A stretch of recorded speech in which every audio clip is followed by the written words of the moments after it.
Good evening, everyone. We are in the Halloween season, and welcome back to another action-packed edition of WrestleZone Unfiltered. Paul, how you doing tonight, brother? I'm spooked solid. You're not sore, not too much training this past week? I'm still waiting for the squat rack. The whole Canada Post thing, long story. Damn, how long does it take to come in? Well, they were on strike, so that's what I meant. It's a long story. That's how it is. But how are you doing? Man, I'm still recovering from 2 weeks ago, to be honest with you. But no, I'm doing good. The weather's cooling down some around here. The fall is setting in nicely because I am not a big fan of extremely hot and nasty weather because Virginia is just yucky that way. That cool air is good for your lungs. I tell you, it's good for my soul first thing in the morning. I don't like waking up and you take the dog outside and there's frost on the ground, but come around 3 o'clock, it's nice. Yeah, a little crisp air, absolutely. So, well, hell, let's just dive right into it. We were talking about Andrade, and I don't know if you've seen it or not, but he made his debut. He come back, he attacked Kenny Omega, his re-debut, and notice you have not seen him since. And there's apparently WWF have sent WWE, whatever you has sent some kind of cease and desist to AEW that he violated the no compete clause that apparently was in his contract, and he might be out for up to a year. What do you think? Have you heard any of that at all? I'm trying to keep up. I'm not the smartest person when it comes to all this legalese. So you're trying to keep up, you're trying to be informed, and then you read like the contract language and you go, I don't understand any of this. So I'm just going to trust the people who are in charge who sound like they know what they're doing. But part of me is like, how do you the oversight, you know what I mean? That might be the wrong word, but like, how does this happen?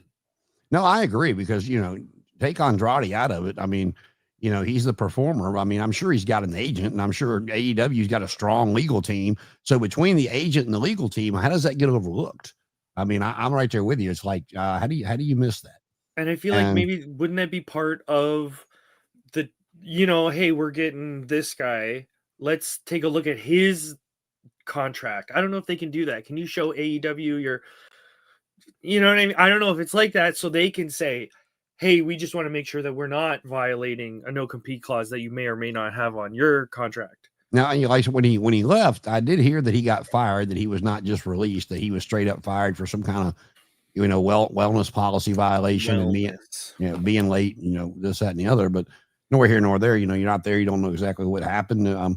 But again, it looks like to me between AEW's legal team and his agent that, even if he cannot show them physically his contract, that his agent could have been on the phone with their legal team or whoever signs the new talent to say, okay, this is the verbiage here. Because that's a legal process. It's not out for everybody to see. Here's what it says. Can he come back? And, they could have said, well, yeah, he's fine. Or, no, he's got to wait 90 days, 30 days, whatever it is. Do these two companies have two people that communicate between each other? Or is this like mafia?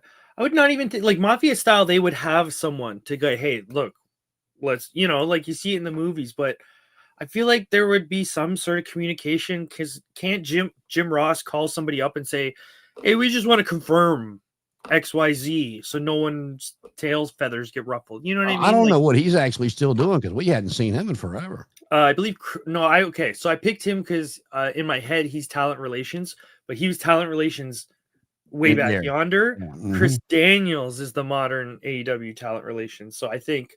Well, I mean, I don't know. I mean, back at it's a big pissing contest between the two of them, which I find completely hysterical personally, because the only side of that on the WWE that I take is I've never looked at AEW as competition. I always looked at it as an alternative, and to truly be.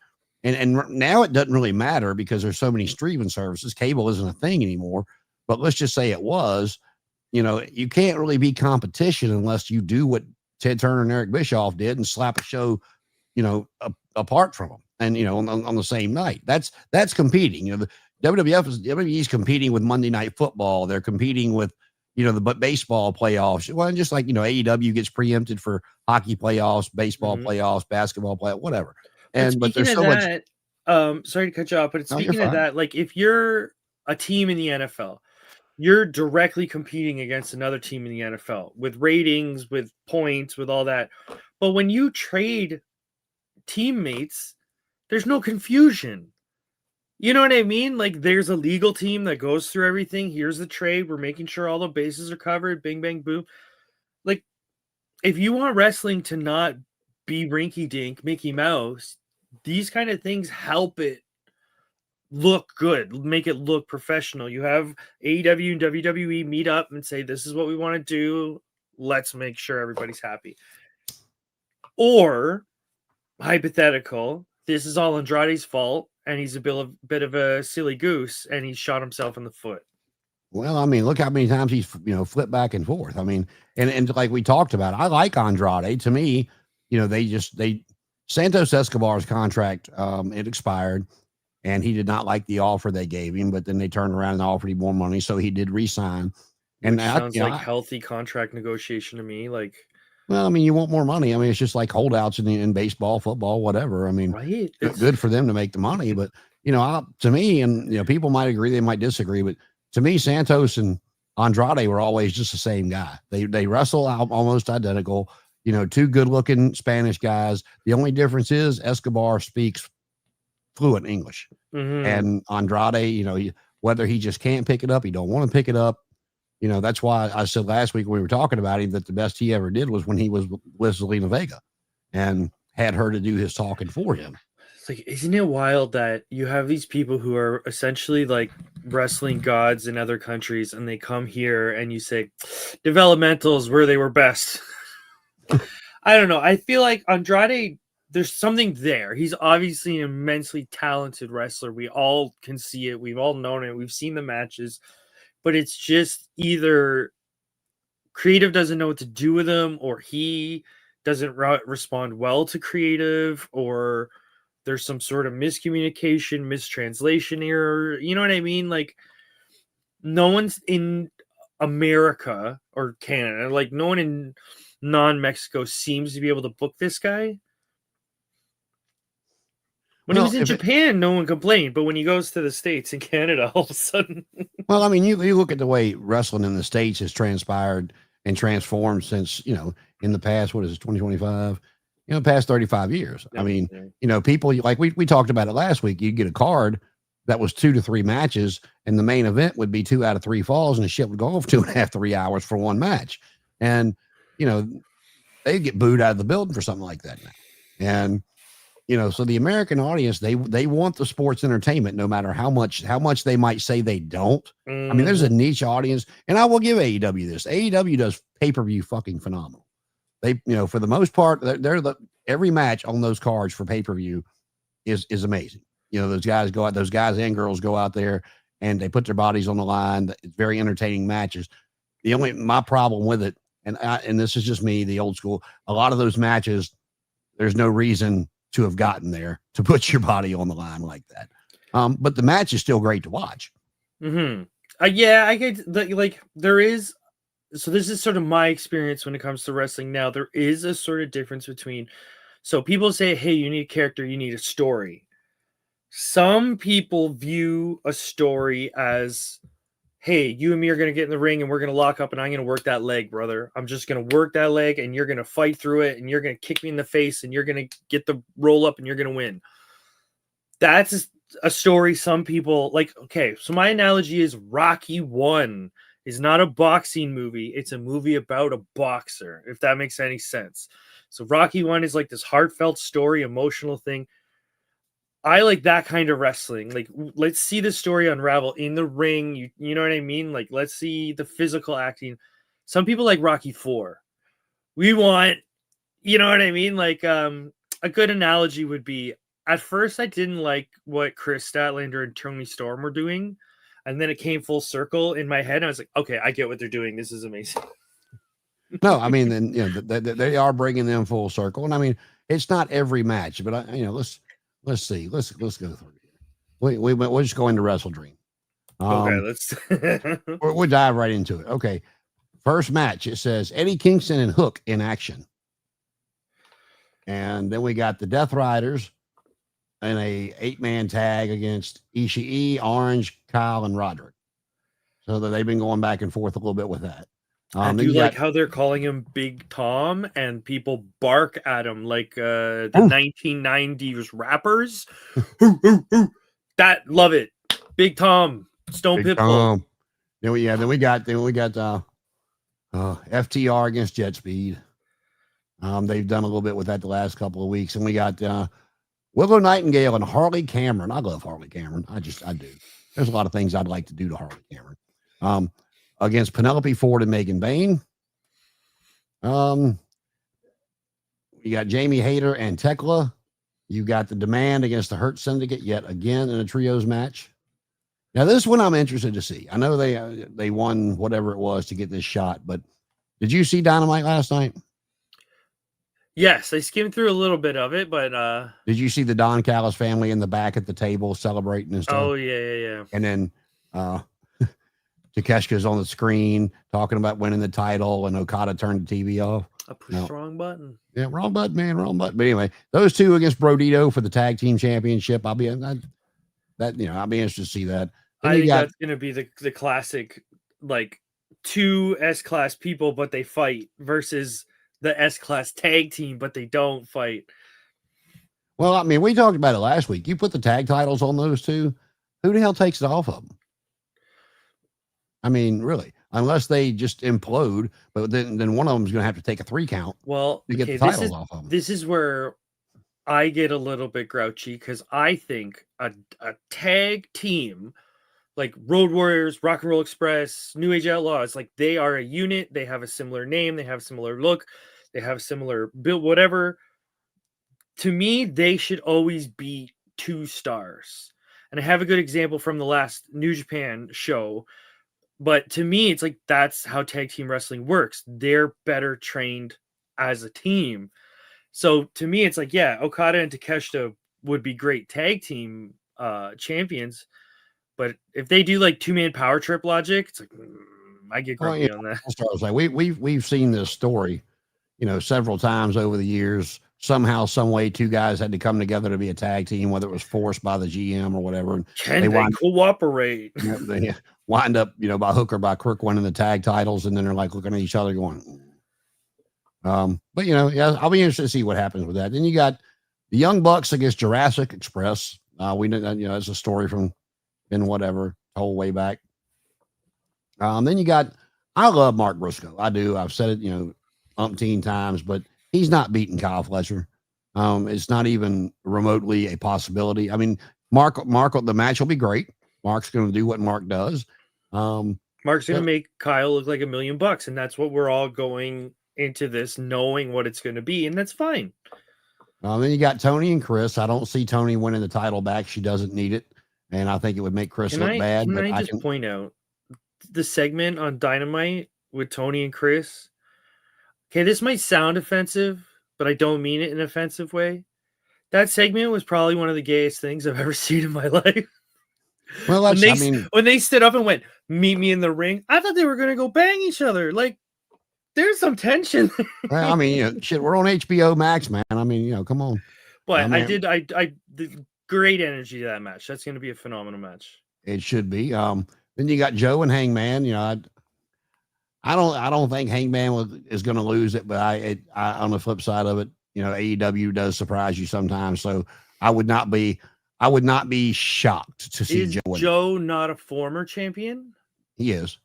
Yeah, so I think that's what their logic is. They're like, look, we know Joe's not going to win, but there's an element that, he could. He won't. Keep it on Hangman. Joe's going to make him look like $1 million. And I don't know what his contract status is, but he did announce yesterday or today that he is retiring when his current AEW deal expires. So, yeah, I think he's been in dad mode for a while. Like, he's been with Shibata and Hobbs, which I think is great. Like, build up Hobbs. He's old. He's had a lot of bumps. He's been around forever.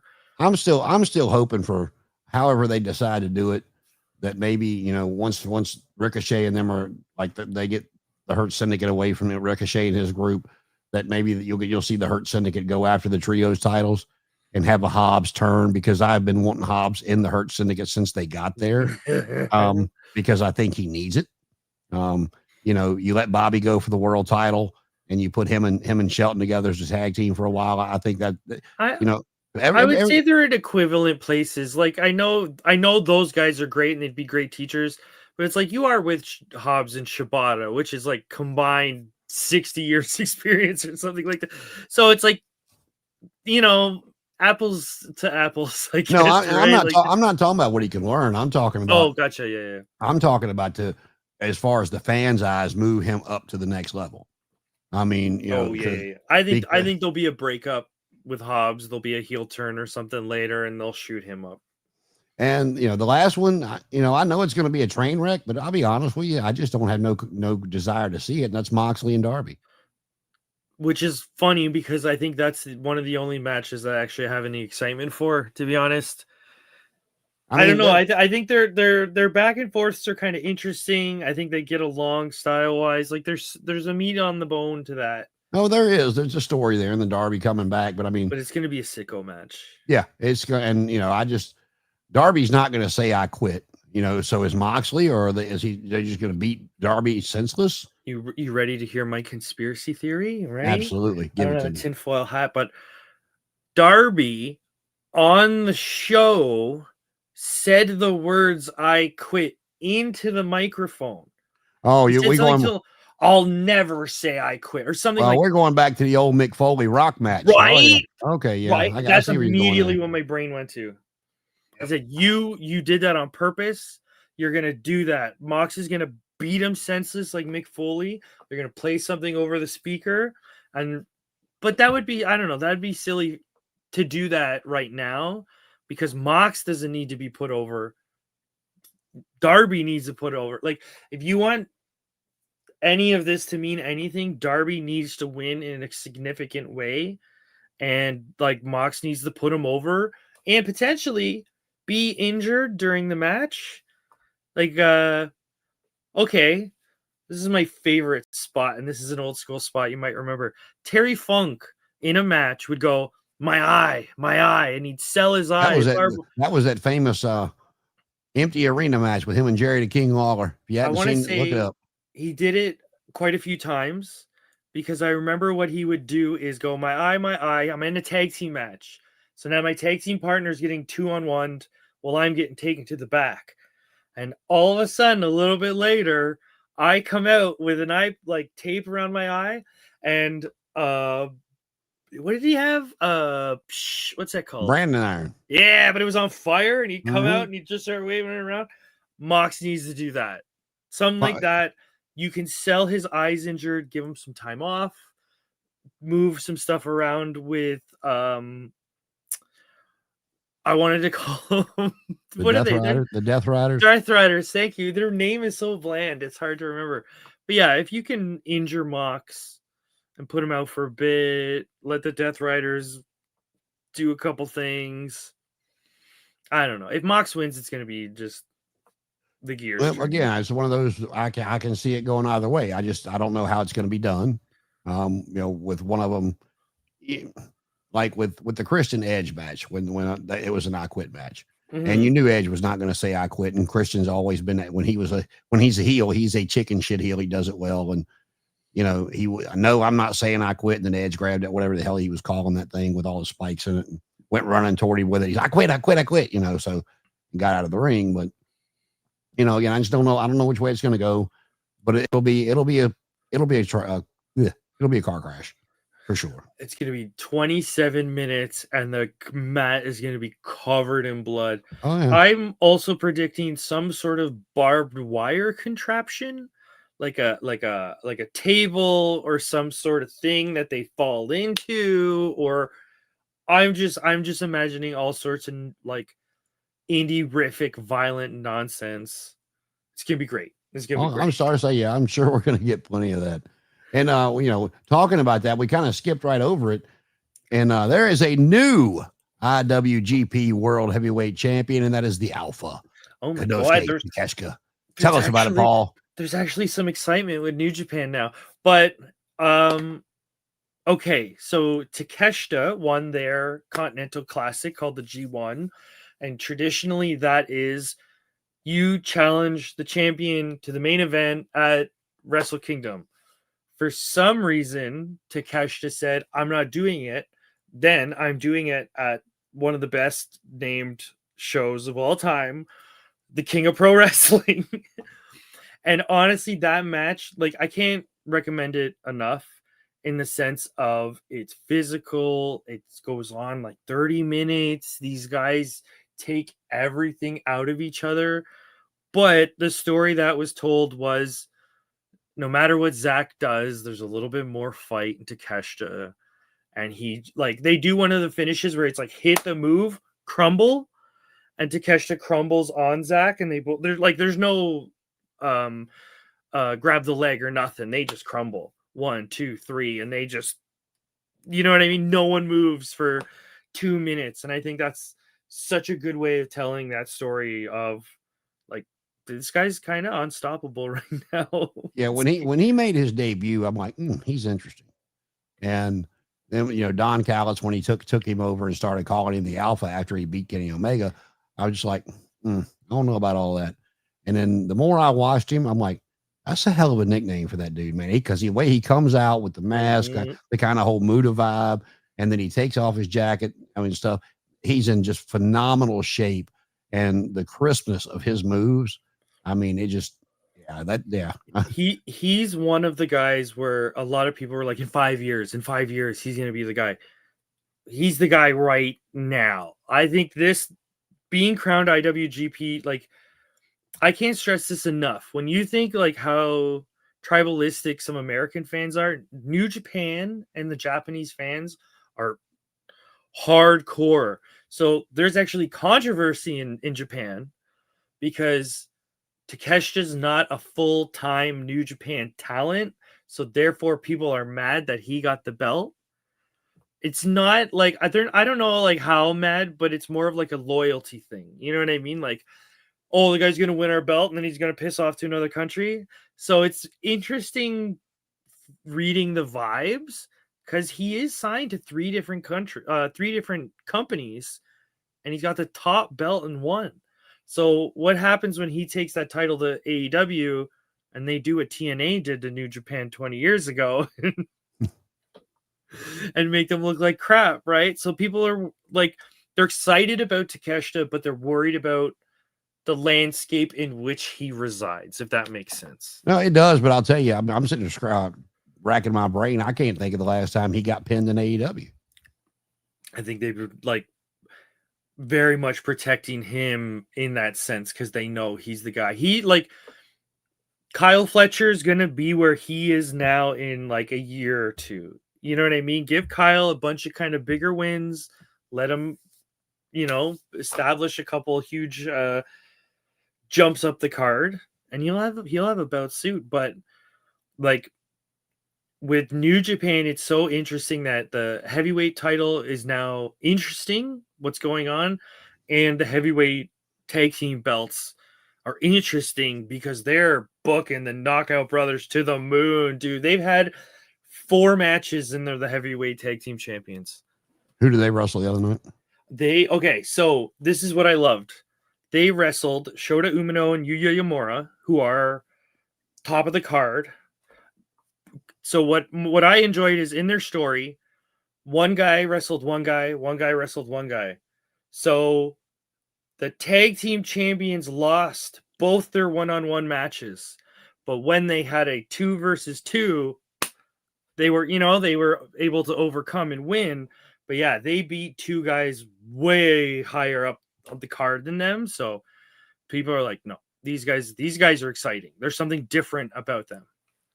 Yeah, I'm going to check them out because, I've told you before, I love tag team wrestling, and there's just, to me, not anybody doing it right anymore. Yeah, and I think it's very interesting that a company sees 2 guys and just goes to the moon, to no ifs, ands, or buts, no rising up the card. Right. Well, right. You think about you think about it over history. Some of the great tag teams people talk about. Demolition. Bill Eadie was the mass superstar. He did well as the mass superstar, but he was never top of the card. Smash, Crusher Khrushchev, and then he that was okay in the NWA. He was part of the NWA Tag Champions with Ivan Koloff. Mm-hmm. But then after Smash, we got the Repo Man, we got Blacktop Bully, we got all kinds of just ridiculous gimmicks out of him. Mm-hmm. You know, take the Rock and Roll Express. You know, as over of us, I've talked about how they were. What would they have done when they were separated?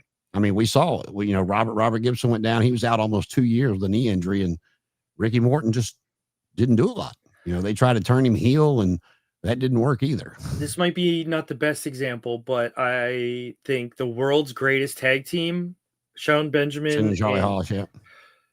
greater than this, so somehow greater than the sum of their parts.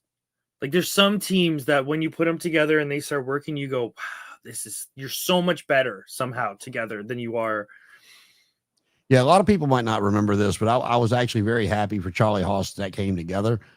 You know, he was part of a tag team in OVW with his brother Russ, and Russ passed away. I forgot how. Russ is a great name. Let's be real. And, but yeah, so and you know, Charlie Haas was just kind of didn't really know what his next move was going to be. And the next thing you know, he got put with Shelton Benjamin as a tag team, as Kurt Angle's, you know, Team Angle, and you know, the rest is history. I mean, those guys were phenomenal together.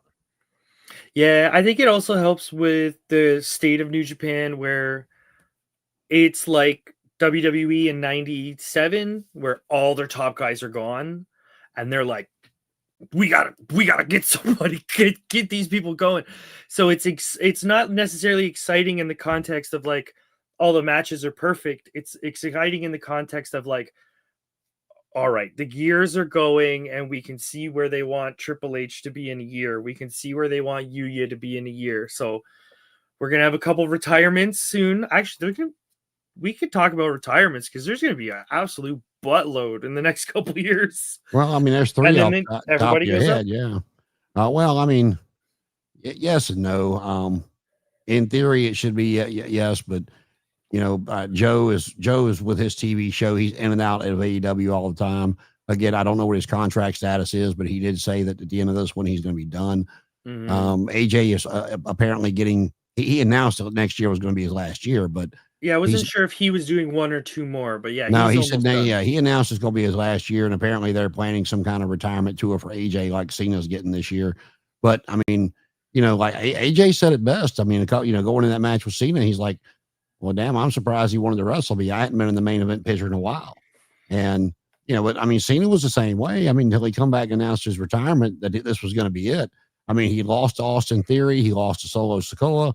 I mean, he was basically coming in long enough to try to put somebody over and elevate him. And I think putting the belt on him in recent times was a bit of a mistake. Other than that, I'm not the biggest fan of his heel run, because they're trying to walk it back now. But yeah, that was the logistics of it, he's been losing quite a bit, and that's fine by me.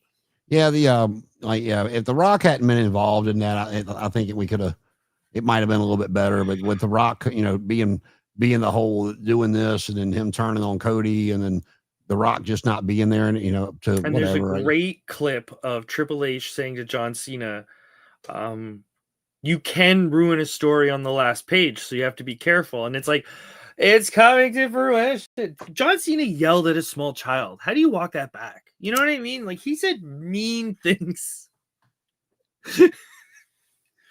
I think they should have just kept him babyface a little time. Do what Tanahashi's doing now, because his retirement tour is great. Keep him babyface. Do charity stuff with him.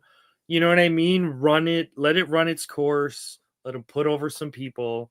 But do it at the bottom of the card. Don't have him at the top of the card. You know what I mean? I'm gonna tell you, we'll take the heel stuff out of it and just go match wise. When he wrestled CM Punk, I didn't think he would have anything better between then and the time he retired, because you don't have to like Cena's matches. Is he Kenny Omega, or you know, one of those? No, he's not. He never has been, but he knows how to tell a phenomenal story. He's always been good at that in the ring, 5 moves or not. And then he had the match with Cody, and that one was better than Punk, which surprised me. I was like, okay. And then that match they had at Crown Jewel, and I know people, you know, that are diehard AEW, and go watch that match, man. That to me, and it's not because of the hard hitting, bloodthirsty, this, that, and that daredevil, whatever that you want to throw in for match of the year. But to me, that is my match of the year, unless something overtakes it. They told a phenomenal story. They did a very nice dance to professional wrestling. I'm gonna have a controversial opinion after what you. And it was one of those matches to where I thought I was just going to sit there and watch it for, nostalgia purposes, and then Cena comes out, and AJ comes out first, and they didn't announce him, and I'm like, that's weird. And then Cena comes out, and he gets his introduction, and he's getting his flowers from the fans, and he goes over there and he hands Alicia Taylor that piece of paper, and he wrote that, forgive the pun, phenomenal intro for AJ, and it caught AJ off guard because when she said that Ace and boss of the Bullet Club, you saw they had the camera on AJ, and he went, "Oh shit!" And they can say that name. They're gonna send someone a cease and desist. Yeah, so they might not have known. I mean, the higher brass might not have known, but yeah. I also think AJ's really respected in Japan for everything he's done. He's always been, he's respected everywhere he goes. So he's probably respected in Japan. So I think for that moment, New Japan might go, that's okay. You know what I mean? Like they're not selling Bullet Club shirts. So we'll let them mention it. And I didn't know what we were going to get because AJ, as soon as he walked out, I'm like, oh shit, that's TNA gear. I recognized it immediately. That's TNA gear.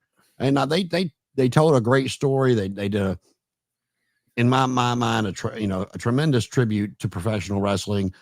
Cena had a tear in his eye after he had done the Sister Abigail, and he looks up and they all got the fireflies out. I mean, it was just, I don't know. It got me right here, man. A little smoke in my eye. Are you ready for me to say something that makes you very upset? And you're not gonna upset me, man. Go ahead. Okay. I was at a friend's house watching it, and they were very excited, and they made us all be quiet, and we watched it. And that match to me is a lot like the Dark Knight, where everybody watched the Dark Knight and went, wow, that's the best movie ever. And I watched the Dark Knight and went, really? Now, see, I like the Dark Knight, but I never said it was the best movie ever. That's fine. Like, you're allowed to like the Dark Knight, but there was, for a time, people really Christopher Nolan, Dark Knight. When it comes to Styles, John Cena, they put on a good match. I'm not saying it was bad. It was totally good. But to me, it's like, really? That's the match that's movie of the year, Oscar? Like, I don't know. It just didn't hit with me. Like, well, let me just try to clarify my position on it. Was it Omega and I wasn't expecting it to be anything that it wasn't. You know what I mean? Like, I went, what's a good now? Okay, I tried to use the Dark Knight as a good, but it's like a Marvel movie. You know, when some people say that Endgame was the best movie ever, and you just gotta go, like, it was. I will say that. I will say the previews for Doomsday look very good, though. Oh, I haven't seen any of that. So well, yeah, I don't know. Like, I get why people enjoy it. I can totally see it, but for some reason, when I watch it, I just don't get that. Oh no, I mean, it depends on what you like. It's like, was it Omega Okada in their prime? Absolutely not. I mean, but that's not what you were expecting either. It was like I said, to me, it was I'm very nostalgic with some of the stuff I like, and some of the stuff that I don't like is why, with me being very nostalgic. And like I said, it was a very nice hats off to professional wrestling with some of the nods of the, like with the Bullet from the intro with the Bullet Club being mentioned, and then like some Bray Wyatt's finish, Randy Orton. Hell, Cena even tried to do a 619 because the crowd started chanting for it. I mean, that's what it was for me. I thought they did a very good, start, middle, and finish to a dance around a hats off to professional wrestling. That's what it was to me, and that's the story that was told in just that one match with their history is what I enjoy. Oh no, I'm not trying to say anybody's wrong for enjoying it. I'm just saying that I'm the one person in the 100 people watching it going, is that really? Well, I mean, you go through the annals of history, and I've told you before, my favorite match to this day is Piper and Valentine in the dog collar match starts at 83. I mean, Hey, I like the Triple Cage from WCW, so don't trust any of my opinions, okay? Like, I know where I've gone wrong in life, well, speaking of retirements, I don't know if he's going to retire. We kind of danced around it for a second before we came on here, but I was watching when Ibushi got hurt, and I was like, I just kind of stopped and I looked. I said, wait a minute. Damn, I think he's really hurt. And then when you saw the referee kind of pat Alexander to go back, and then Alexander won his first televised match on AEW. Yay, Josh. But bittersweet. Oh my God. Well, he was probably supposed to not go over in that match. But and you see Mark Davis running out, like they were trying to, I guess, save face. And you see, they shouldn't have put the camera on Mark Davis. They should have just tried to keep it on the face, because those, you could tell he was being very easy with Ibushi, which he needed to be. Don't get me wrong. It's just it sucks that they had to go over and hit him. Like, if you had the doctors kind of get in between, that would make enough sense for whoever hit him to just go, okay, well, they're protecting him. I'm gonna look like, well, okay, I get they're a heel, but if you hit a doctor, I feel like that's a little different. You know what I mean? So, yeah, I mean, reports have him, being out 1 to 2 years with that broken femur. So, I mean, his age is coming back really worth it. What did we look at? We looked at 43. I think he is currently at 2 years, 45. If he's coming back, it's not the Kota Ibushi we know, which is okay. If Kota Ibushi were to come back and do what's a good analogy? If he were to Scott Steiner, all of a sudden he comes back heavily gimmicked, big Papa Pump. He comes back, Terry Funk. You know what I mean? Let's give some sort of refreshment to his character and where he is in wrestling. Maybe he'll have a good run. He is a smart wrestler. He just does not know when to stop. Okay, well, somebody that's been training. Maybe you could, because I've watched it a couple of times. I cannot tell if he just fell wrong, if one of them, one of them messed up with the timing, with the weight shift or whatever. What did you see happen in that? So, okay, we can do the Jackie Chan breakdown.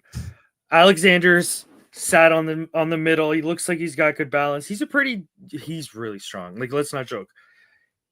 I think what happened is the way he picked up Ibushi, the weight just kept going. And there's no, what do? You can't really, you don't get trained for that. What do you know what I mean? I think he should have, now, woulda, shoulda, coulda, you know what I mean? Hindsight 2020. I think he should have turned and took it off his back. But what I think happened is he came down flat and he just stayed going down flat, and he got a knee out in front of him, and it just pop. And it, you know what I mean? It got him. Woulda, shoulda, coulda. He turned, take it off your back. You'll probably crack a couple ribs, but that's what they do. I think he couldn't turn, so he just fell flat and took all of it on that kind of front hip. It's bad. They don't train you for that. It's not really a position that they're in a lot. It sucks that this happened, but you know what I mean? Do you hold on to the guy? Even when they're out of character and talking about the sport, it's not ballet. I mean, shit happens. And Kurt Angle, I love this quote from Kurt Angle. He goes, "There's certain things you can't practice." He goes, "You just do them." When someone says, "Hey, I'm doing a moonsault off a cage," you don't go, "Oh, I'm going to go up, get the crash mats. I can do it 9, 10 times." You go, "I'll do it on the day. I'll do it when I need to do it. I'm not practicing that." Maybe they thought this was it's depending on what they were doing. Fireman's carry in the corners, somewhat common. Well, it's you go talk about Kurt Angle. You go back to that match with Brock Lesnar at WrestleMania, when Brock went to do the shooting star press and didn't get up enough. And, everybody just would why would somebody that big try it? I'm like, you never saw Ohio Valley, did you? He did that move every week and he did it well. I will give Brock the credit. That was the only time, as far as I know, he screwed up that move. Yeah. He did it perfectly every single time, all the time, always. Nailed it. And, for somebody that big. And I mean, like you go back with Vader being 450 pounds. I mean, I never saw him mess up a moonsault to be as big as he was. But wrestling's wrestling. Hayabusa did a lion salt, which is pretty tame, cracked his neck. Like, how many people have had a simple bump go wrong? You know what I mean? Well, I mean, it's like, you go back with Buff Bagwell when he messed up his neck. I mean, it was that Steiner Bulldog that they had done, 1,000 times, because that's back when they were wrestling 5, 6, 7 nights a week. They had done that move 1,000 times. Jake and it was just once got Steamboat with the DDT for realsies. Well, have you ever heard Jake tell that story? I remember hearing the aftermath of it, but I don't remember if it was a oopsie. You know what I mean? Like, no, it was Vince wanted him to DDT Steamboat on the concrete. Yeah. And Jake said no. And makes sense. And he said he cannot protect himself. The way I do the move, he cannot protect himself. Mm-hmm. And he said, Ricky was standing there going, yes, I can. He's like, no, you can't. And he goes, Jake, the way he talks, he's always so matter of fact. He said he just kept going back and forth. No, you can't. Yeah. And, finally, he says he's fine with it. Do it. And Jake said he didn't want to do it. And, they just kept both on him. Steamboat was just 100% positive he could get his hands up in time.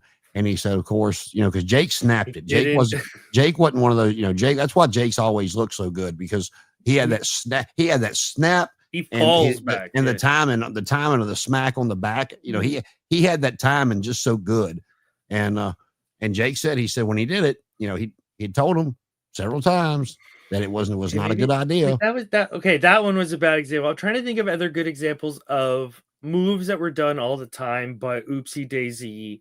I want to say Billy Kidman, his shooting star press, he nailed Chavo with his knee. Oh, I saw Kidman do that to a few people. Well, his shooting star wasn't the best, but it happens in wrestling. I think, unfortunately, Kota Ibushi is not the man Kota Ibushi used to be. Well, I mean, you talk about little things. Look, when Owen Hart hurt Steve Austin.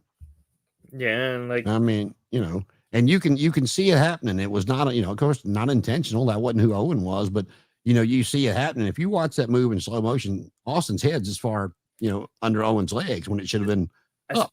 As far as I can gather, they've changed how they train pile drivers universally.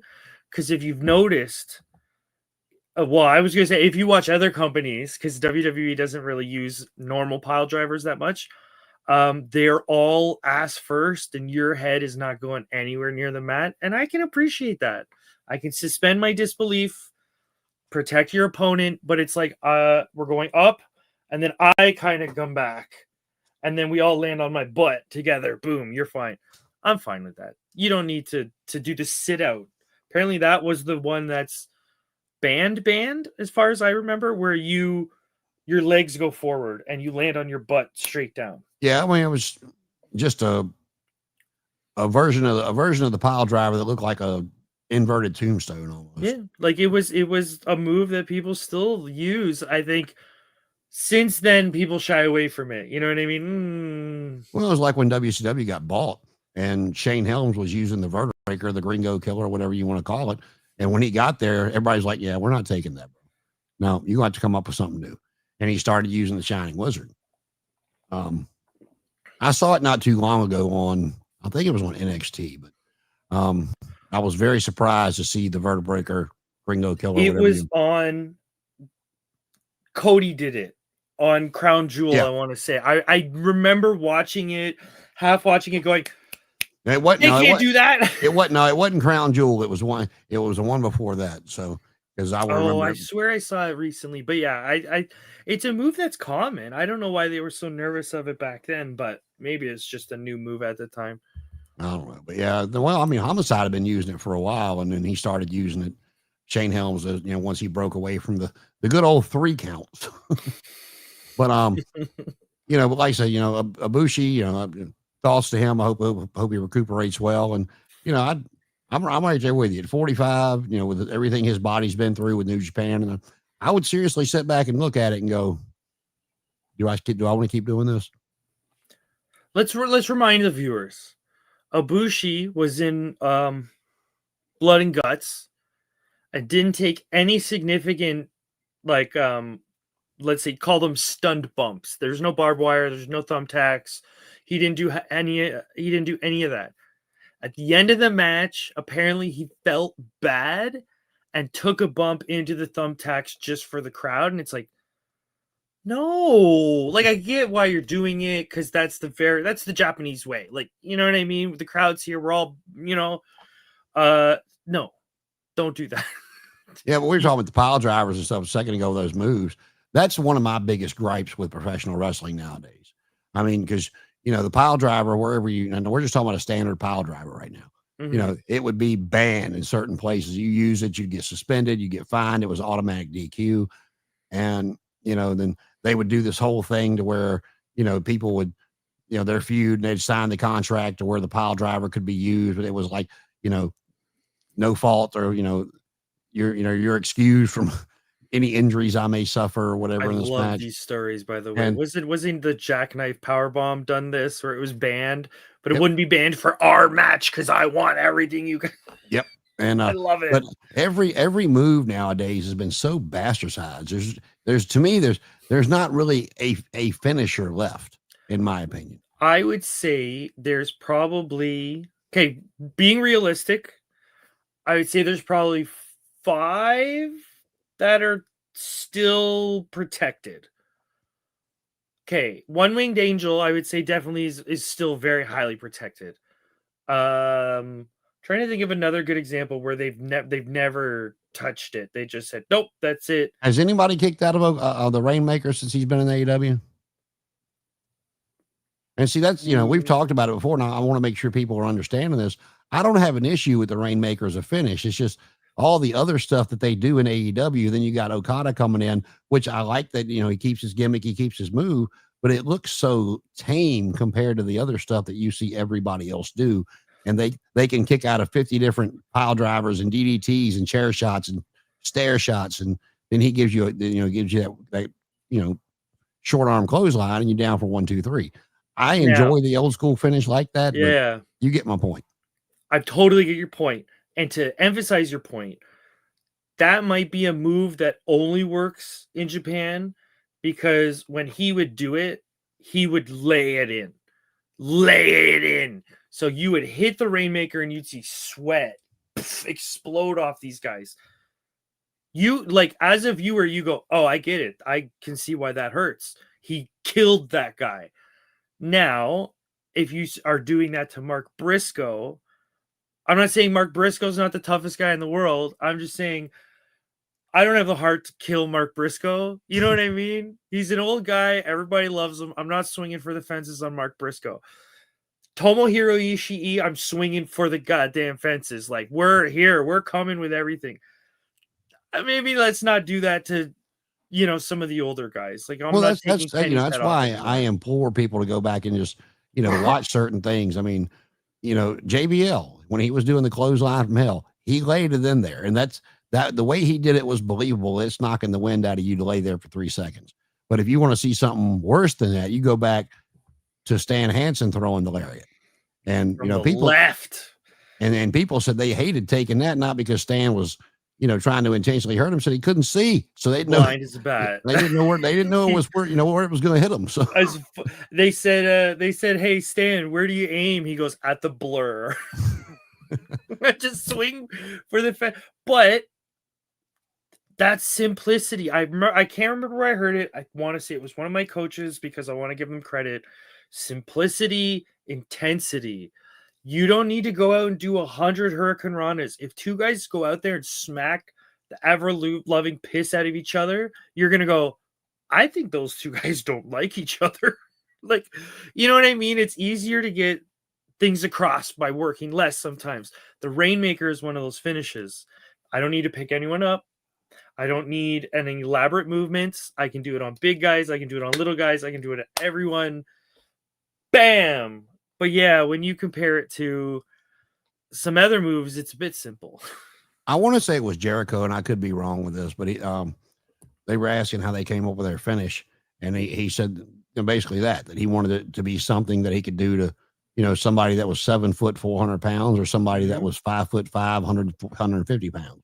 he didn't want to have to change up his moveset because of the size of his opponent. And I'm like, yeah. I'll see that. And credit where it's due. Jericho, I believe he spent some time in Japan. The Boston Crab is a move they teach every single student in the New Japan dojo. Like that's every student's finisher. So it's like, hey, they've been doing that for 50 years. Well, I don't. If you were watching Styles and AJ, and when Cena put him in the walls, not the Boston Crab, the actual the Lion Tamer, and they said they called it the walls of Jericho. I'm like, And then what I love is the anecdote about that is he was using the Boston Crab in WCW, and then when he came to WWE, they said, "Oh, why the walls of Jericho?" And he's like, "Because everyone's so bloody big." He's like, "I can't get them to stretch." Position. He's like, "I'm not getting Kane in a Boston Crab." He goes, "No way, that guy's too big." So that's why they're high angle. He's like, "That's the best I could get out of Mark Henry." But then, I said, I kind of, because we hadn't seen Jericho since, there's all kind of rumors going out, and then today it was his Jericho Cruise lineup was announced, and there was not one AEW person on there. And it was, they actually did, they actually had a ring and did matches from there last year. That's, I don't know if it was last year or the year before, but when they did the Jericho Housen with him and Danhausen teaming to go against somebody. But I definitely remember watching Paul White wrestle on a boat. Yep, I want to say it was QC Marshall or something like that. Yeah, it's been very heavy, very AEW heavy the past few years, and there is not one single AEW talent on that cruise this year. Okay, not like outside of the company stuff. It's like you could say that's healthy because the last couple of years has been so AEW heavy. What if Chris brings in a bunch of new names? It might, you know what I mean? It might be refreshing, do different stuff.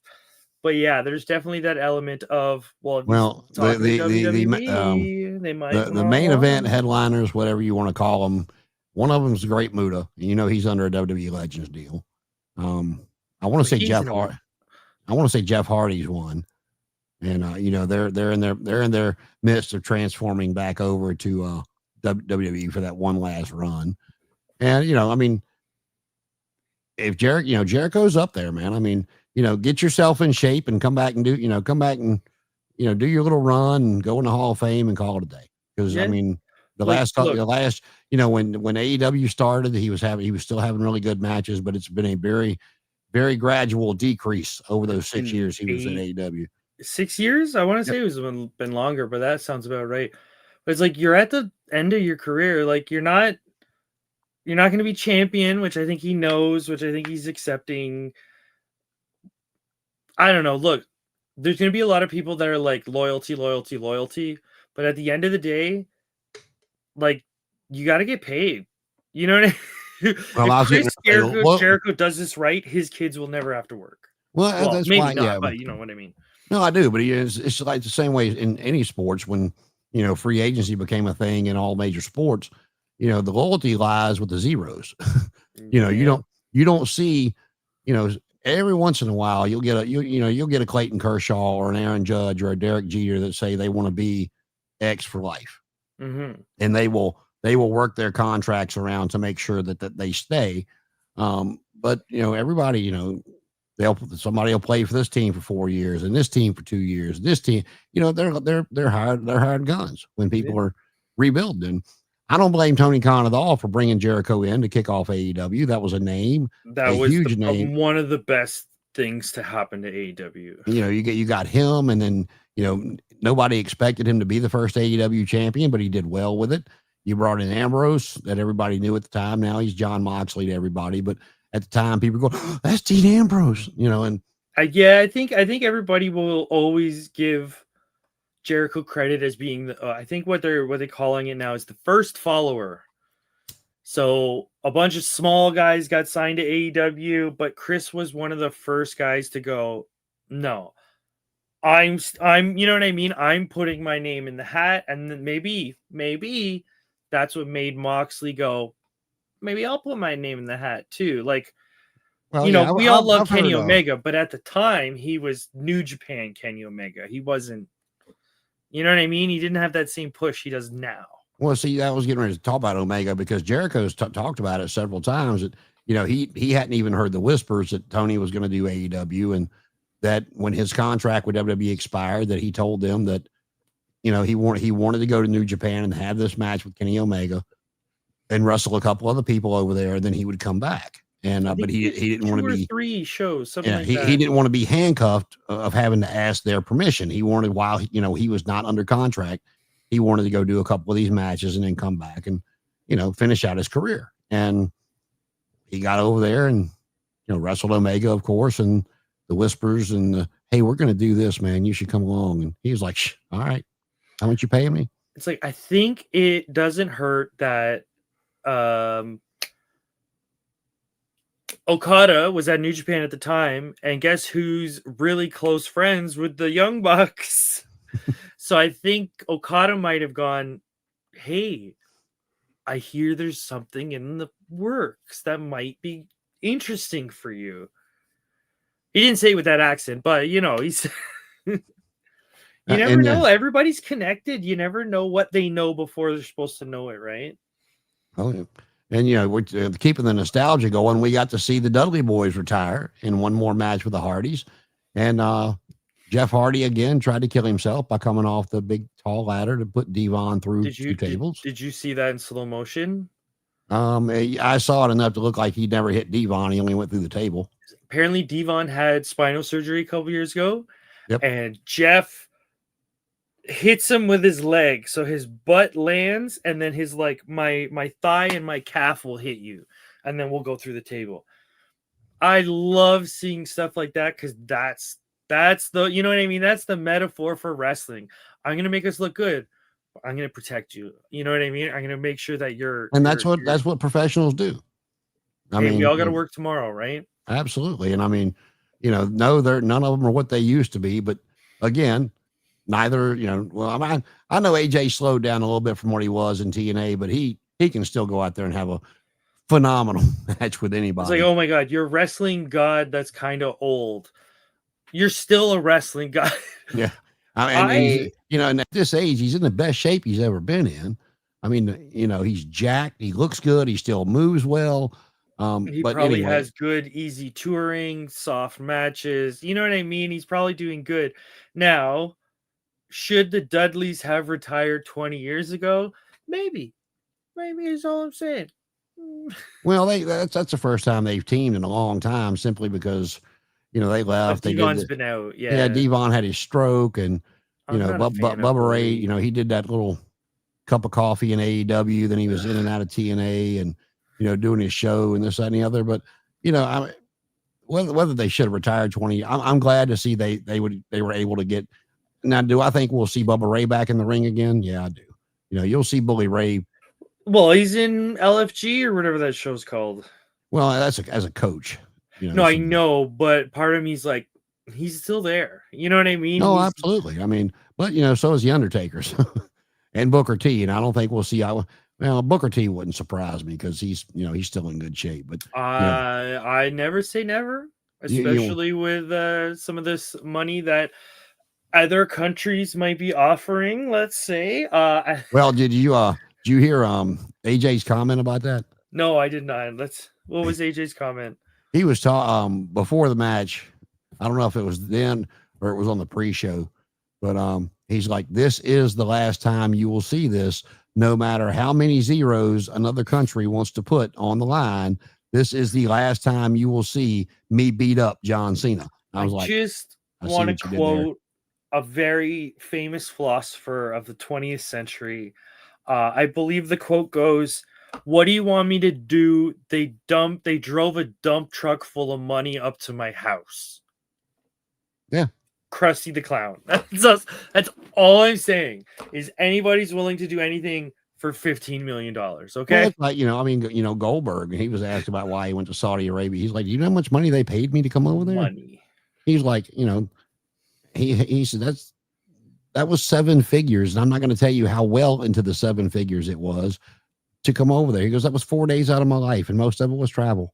And honestly, if you're smart, if you were given $9 million and you knew what to do, you would never need to work again because you would know how to make that work for you. So, hey, everybody's got morals until there's a dump truck full of money at your house. That's well, that's all I'm saying.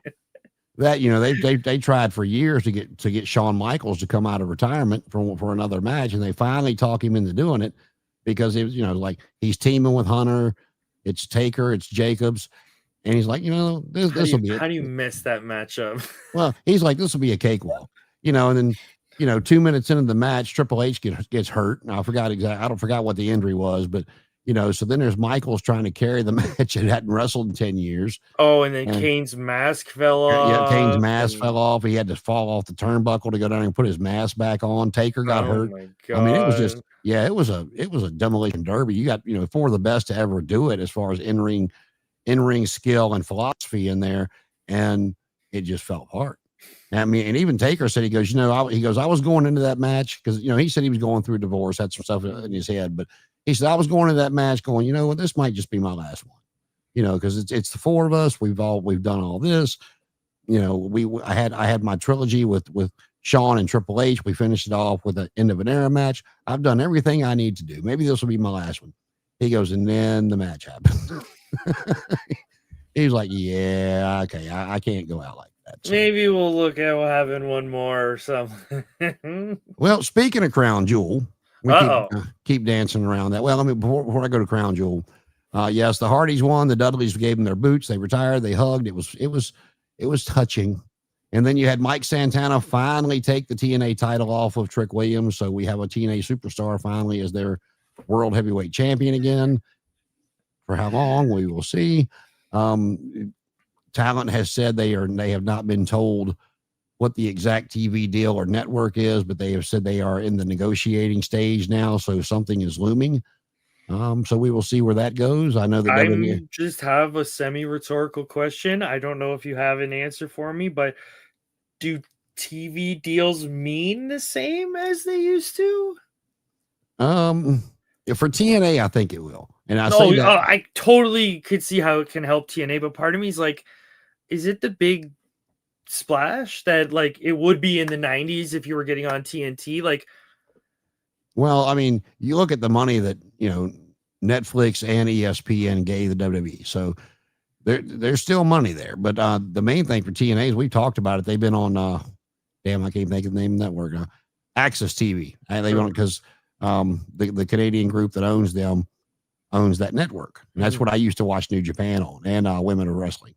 And like I said, I can't even find the damn network around here anymore. So it would get TNA a whole lot more exposure. And I know that the WWE is pushing them to be on Wednesday nights to go head to head with Dynamite. So, I don't know. Like, here's an observation.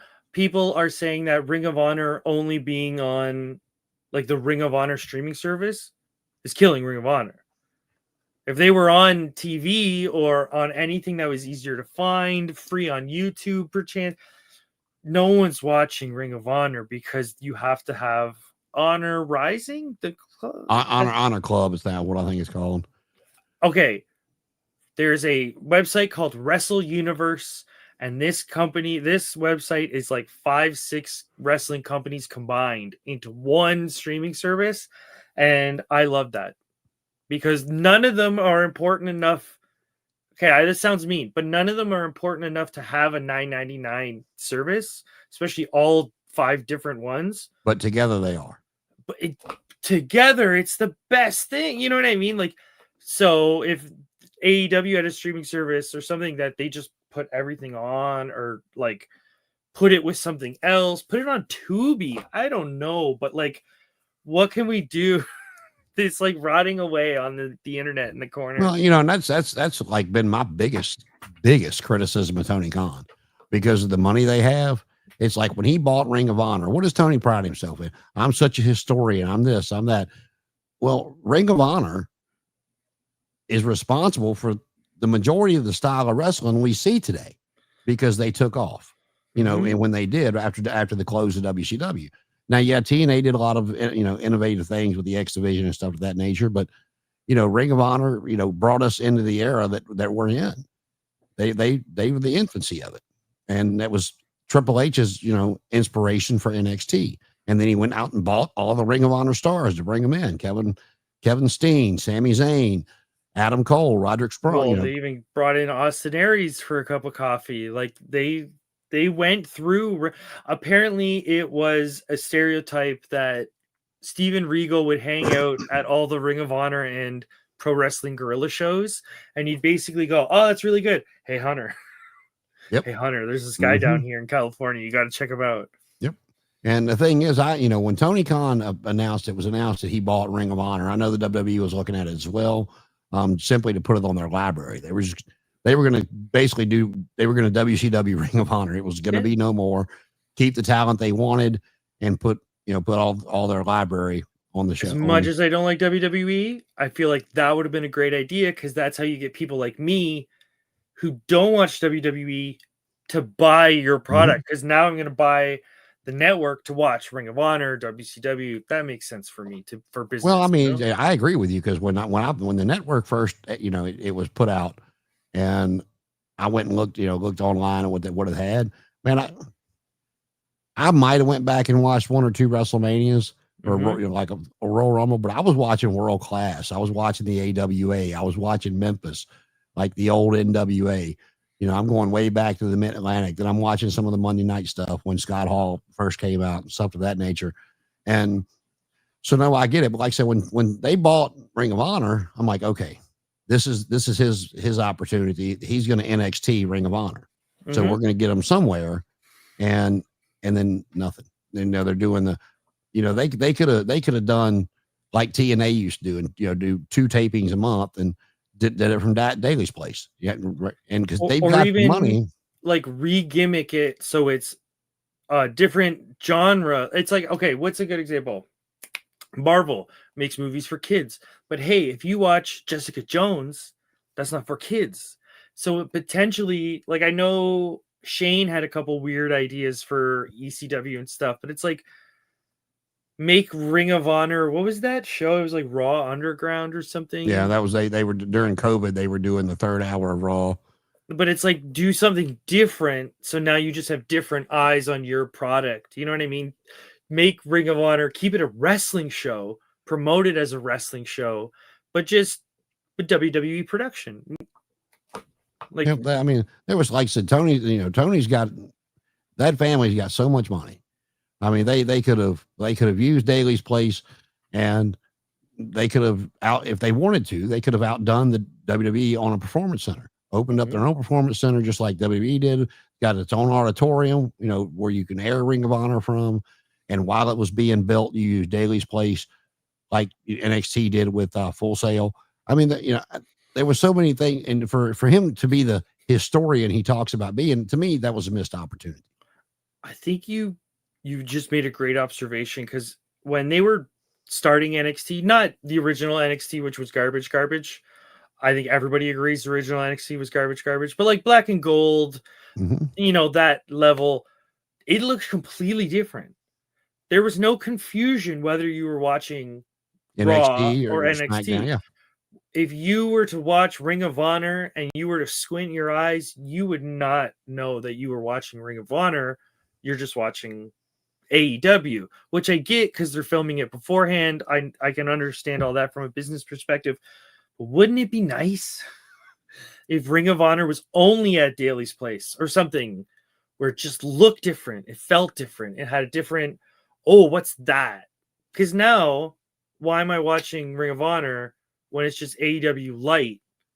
Yeah, I'll just watch AEW. And they either do it before or after the shows, and there's like nobody left at the stands. And it looks bad.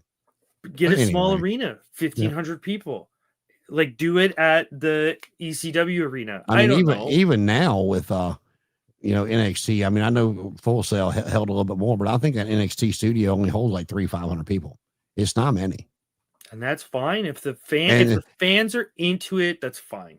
And if you want to go to an NXT show, and it might have changed by now, but the last time I looked, which was about 1.5 years ago, they do not charge you for tickets to get there. Ooh. But you have to go on some kind of group, and put what days you're going to be in Florida there.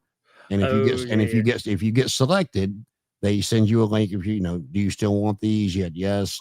And then I mean, it's a day that you park in some kind of parking lot. A bus picks you up and takes you to that place. You go in, you're there until it's everybody it's gets there and university, leaves. right? Like it's probably not No, full necessarily. sale was. It's now at the Performance Center. Oh, right. I'm thinking like depending on where they were, they might not be necessarily equipped for like a wave of people with cars and all this stuff coming in. Yeah, yeah. I mean, when they go, on the road, of course, it's not like that. But what you see normally with those 300 to 500 people, they're bringing them in on a bus, a couple buses from the parking lot, and you're there for the duration.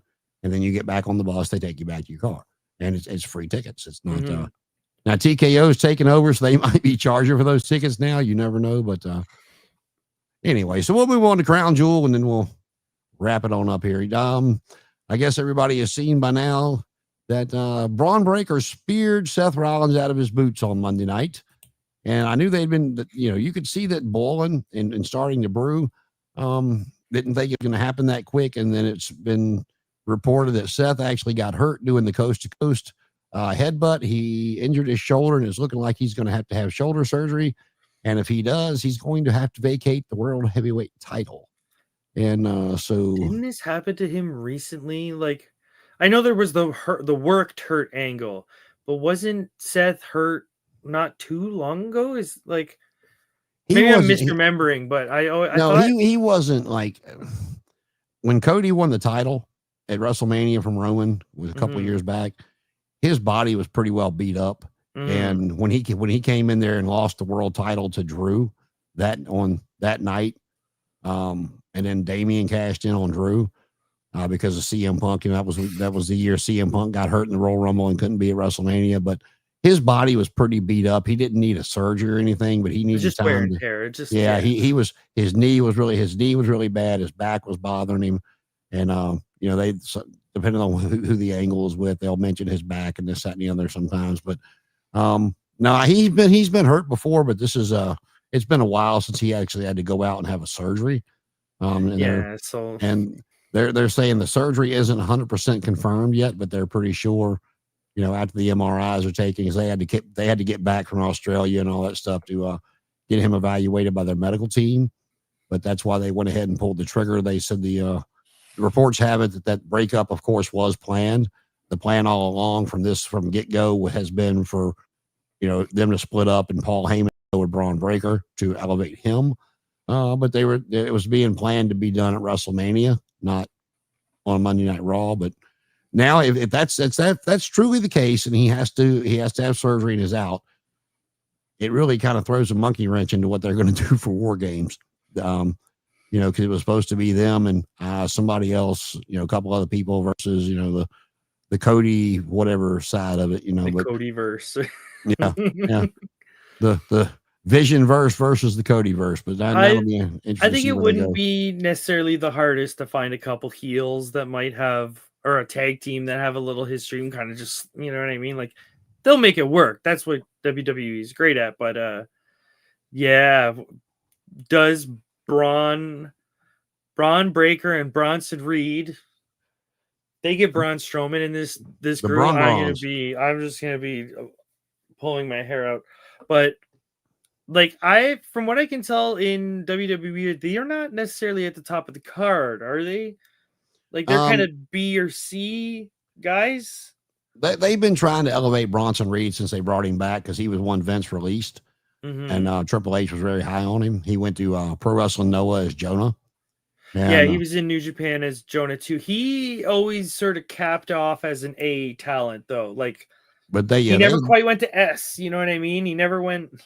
They've been high on Braun Breaker for a long time, basically since they signed him. And I will give him this. He's a great combination of his daddy and his uncle. I mean, he really is. He looks like fear under control though. Jesus, sometimes he's flipping through the air on the thing.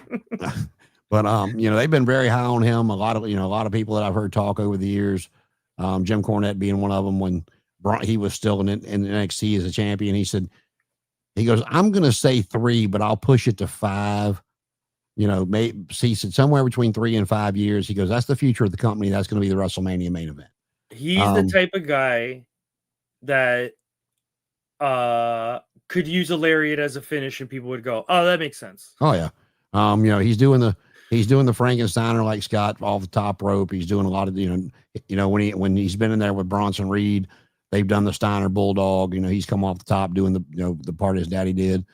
So they've been high on him for a while, and that's why that was the ultimate plan, was for Heyman to stay with him and continue to elevate him. Don't know what they're going to do with Bronson Reed with all this. The only one I've heard that is possibly going to be added to them and has been talked about for a little bit was the returning Austin Theory. Yeah, I was just thinking they need a little troublemaker. Like the two guys are so big and so massive. They need like an Enzo Amore, just to, you know what I mean, to be a little instigator as they stand there looking menacing. Well, sometimes you get put in a position.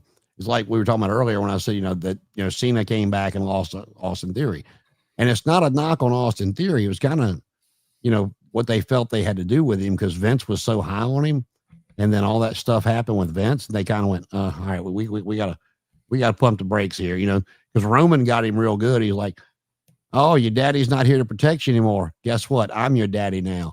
I was like, ooh, all right, we're shooting now. But yeah, some people are Vince people, you know what I mean? Some people are Hunter people. They don't.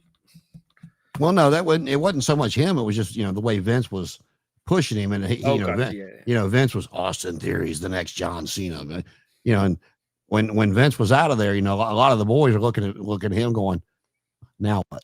So the office kind of went, all right, we're going to slow this down a little bit, and we'll roll it back around when we think, all that shit's blown over. Mm-hmm. So they put him with Waller. That, they were showing the tension there for the breakup, but then he got hurt, and Waller's, now with whatever he's doing with the New Day, and I dumped the dead weight, blah, blah, blah, blah, blah. And, he's ready. Austin Theory's ready to come back. So he's been rumored for a while to join that group, even before Seth got hurt, as their next member. So I can completely see him coming out at some point. I don't know. I don't know when, but it's rumored to be like Cody, Roman, and the Usos and somebody else versus some people over there on the other side. So I roll my eyes at the Usos now. I'm so done with them. Yeah, it's always something new with them, and it's like they got them fighting again. It's like not really fighting again, but on the verge of fighting again. And I was telling her that night, I get so tired of that brother versus brother crap. It never works. I mean, if you got a brother, do you get in a fight every once in a while? Yeah, I think it worked once, and that was it. Brett and Owen did it fine. I don't know what everybody else's problem is. The Brett and Owen, that one. But I don't think anybody since then. Maybe I don't know if the Von Erichs ever did a fight, but I don't think. No, I've heard of of something, but the Hardys couldn't do it. Like there was a couple other ones where it's like it just doesn't work. You get Brett and Owen in the same ring, it's magic. You know what I mean? They're so good, but who knows? I don't know. All right, today in pro wrestling history, and then we'll finish it up. Let's see, where do I want to start at? Oh, 7 years ago tonight, the 1000th episode of SmackDown. The big moment of the night was the long-awaited Evolution reunion. And that was the night Batista dropped the line of "You never beat me," which set up the Triple H and Batista's match. Was that this one? Well, that was the Randy Orton thing, but yeah, that's when they were all come back together, and Batista dropped that line on Triple H, going, "You never beat me," and then they wound up wrestling at WrestleMania. The Renegade, his real name Richard Wilson. Brought into WCW as a lookalike of the Ultimate Warrior. He died by suicide in 1999 at just 33. He was born on this day in 1965.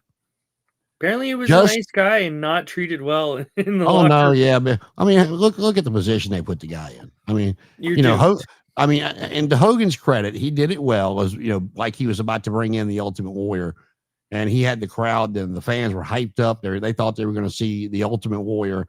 And then that guy got there, and not to fault of his own, but the fans were just like, "What the hell is that?" If I remember correctly, he was someone's driver, or something like that. Today is Justin Credible's 52nd birthday. Happy birthday to Aldo Montoya. Born on this day in 1938, Bulldog Bob Brown, a mainstay of the Central States Territory. Saw him toward the end of his career. Kenny Omega is 42 today. Oh my God. I think he's starting to show it, to be honest. Happy birthday, Kenny. And this should be a day of mourning in Canada right here. I'm surprised you hadn't said nothing about this. 22 years ago today, the legendary Stu Hart passed away. Well, I would say modern Canada has started to have some mixed feelings about the Hart family. So not everybody views them as, what they were viewed in the 90s, let's say.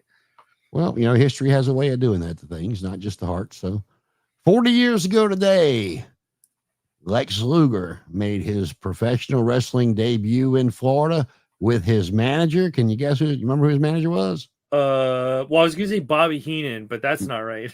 No, not in Florida. Not in Florida. Oh, okay. Percy Pringle. There you go. Percy Pringle. He was already managing Ravishing Rick Rude, and he was definitely showing flashes of what would later become Paul Bearer. Oh, here's one to my heart. 49 years ago today, Paul Jones defeated Blackjack Mulligan in Greensboro to capture the United States title. Missy Hyatt turned 62 today, and the picture they have here for her birthday is not what she looks like today, I promise. And someone is already making that joke. 37 years ago today, the WWF King of the Ring tournament took place. Ted DiBiase outlasted the field to capture the crown, defeating previous year's winner, the Macho Man, Randy Savage. Yeah, dig it. Cup of coffee. Here we go. 38 years ago today, the final UWF Tag Team Champions were crowned when the Sheepherders beat the Lightning Express, Tim Horner and Ed Armstrong. And if all you remember these guys as are the Bushwhackers, you need to look up the Sheepherders. It's like watching a Dean Ambrose match and then finding out John Moxley exists and going, what? Oh, to me, I mean, at least Dean Ambrose wasn't licking people on the head. And, at least he was. Yeah. But he was a bit fighting. Yeah, he was a bit. No, I get what you're saying, but man, the first time that I saw them come out, because I'd seen them in Florida, I had seen them in the UWF, the NWA, all over the different territories, and I see them come out in the WWF, and they're I'm like, what is that? And then they started licking kids on. I'm like, what? Oh, well, there's a similar thing. There's a guy in Japan right now named Hanma. And his whole gimmick is Hanma Mania, and he wears red and yellow, and all the kids love him. You look at his back, you look at his forehead, and you go, I'm not Googling your name. He was like a hardcore death match, like exploding ring kind of death match fighter. But now he's in his 50s, and he's like, no, I need to make a little bit of money. So 43 years ago today, Jimmy Superfly Snuka broke away from Captain Albano on Buddy Rogers' Corner. Buddy announced that Snuka has no contract with Albano and that Albano has stolen all of his money. Rogers' Corner, eh? Yeah. Snuka then asked Rogers to manage him, and he heads to the ring for a match against Ray the Crippler Stevens, who, if you've never seen him, you should go watch some of his matches. Before the match, Stevens and Albano attack Snuka. It ends with Stevens giving a pile driver to Snuka on the floor, which was a banned move at the time. And then Snuka officially beginning his run as a white-hot babyface. Maybe you know who this person is. I don't. Zaya Brookside turns 27 today. Any idea? No. Zaya? She kind of looks like a blonde sky blue, not quite as thick. ZIA Brookside. Oh my God, it's like blue pants or something. Yeah, I don't know who that is. I don't know. 14 years ago today, Hulk Hogan's last televised match took place. It was at TNA's Bound for Glory. Sting defeated Hogan. As a result, control of the company was returned to Dixie Carter. And in the end, Hogan turned against the group his immortal faction who were attacking Sting, and he helped them fight off much of the delight to the Philly crowd. Oh, we got some AEW history. Whoa. 6 years ago tonight, the third episode of Dynamite aired live from Philadelphia, and in the main event, AEW World Champion Chris Jericho defeated Darby Allin in a Philadelphia street fight. Oh, wow.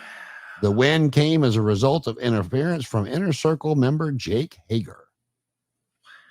I want to go back and watch some of that old AEW. I totally forget that this stuff happened.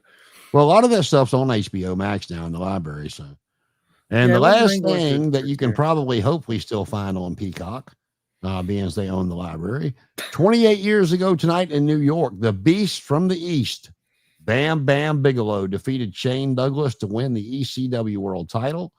He would hold the belt until late November before losing it back to Douglas at November to Remember.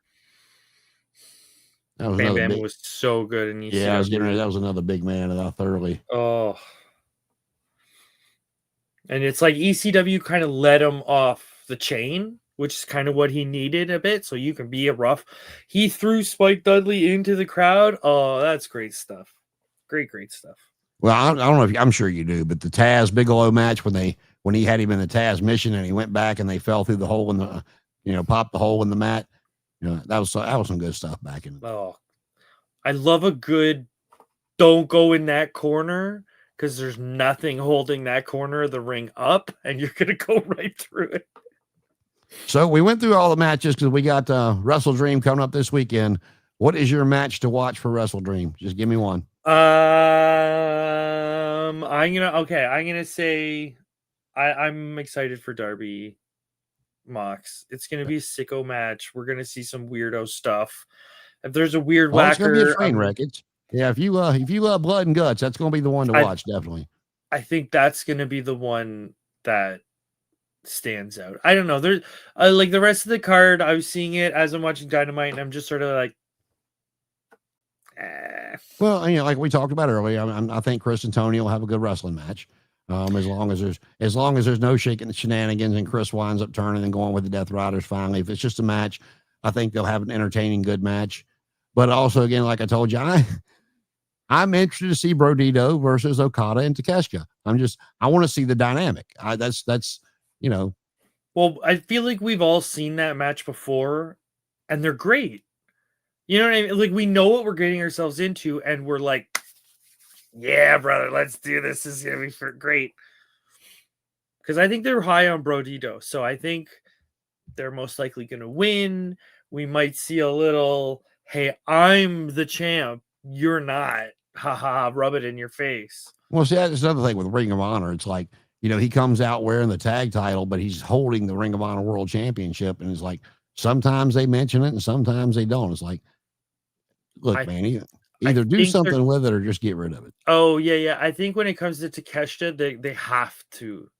Oh, no, Takeshita will. And it's funny you say that. We'll end on this note for me anyway. Mm-hmm. They, I don't think they're going to have any issue protecting Takeshita because we've seen WWE, buy AAA. And I don't know what kind of financial position New Japan is in. I know they've lost a lot of their stars. I don't really keep up with that. But they had that working agreement with AEW.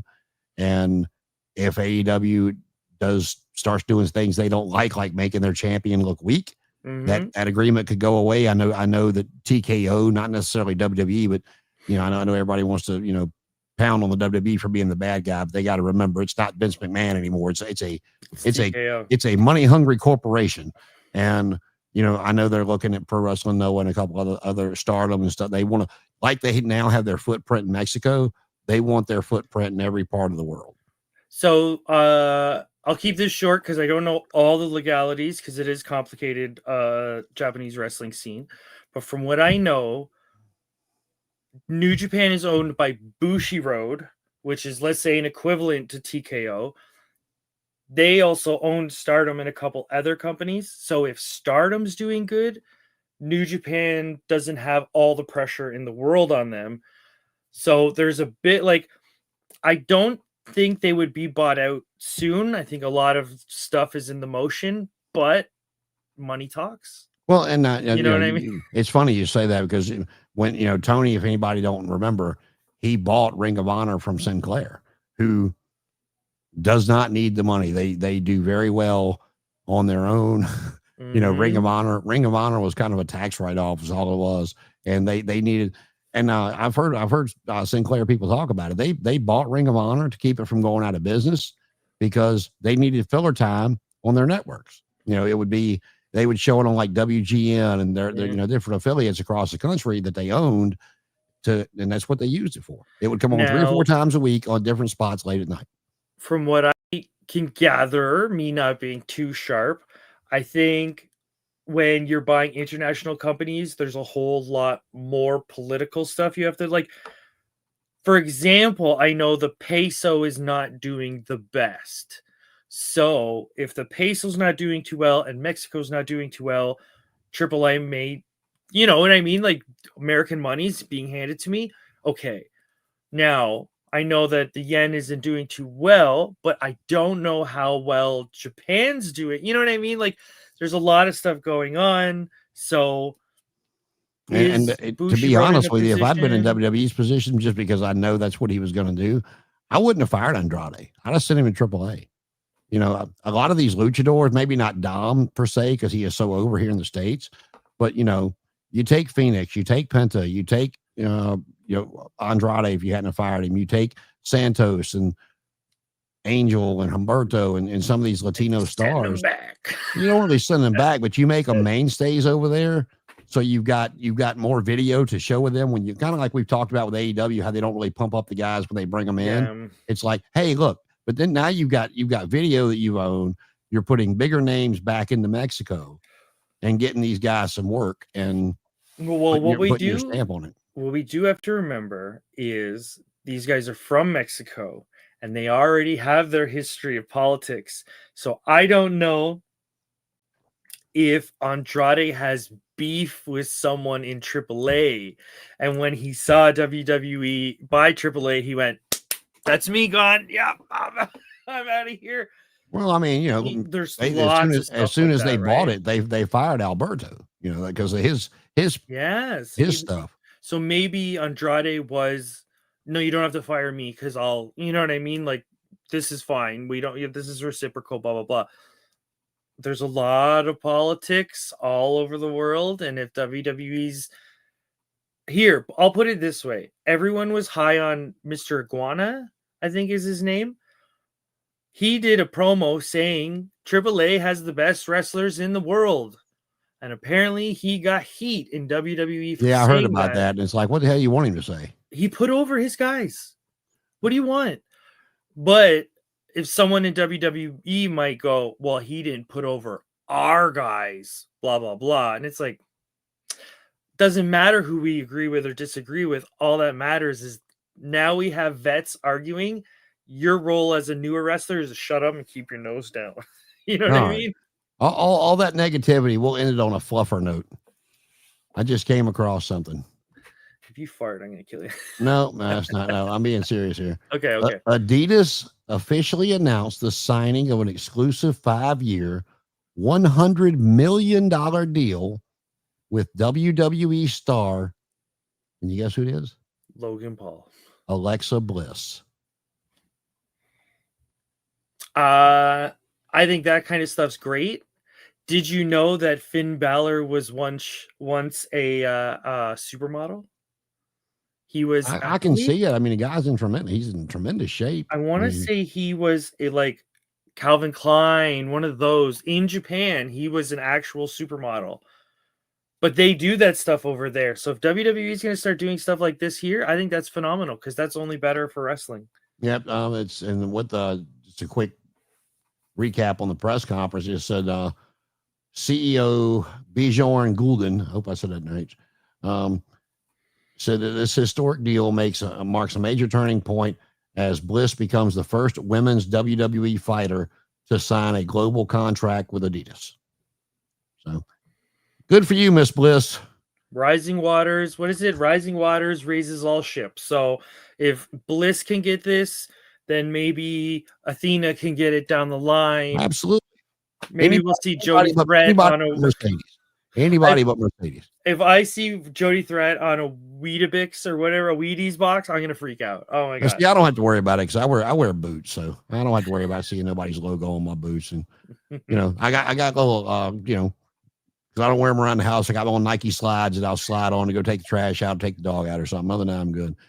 Well, boys and girls, that's gonna wrap it up for Paul. I'm Jason. We'll see you next.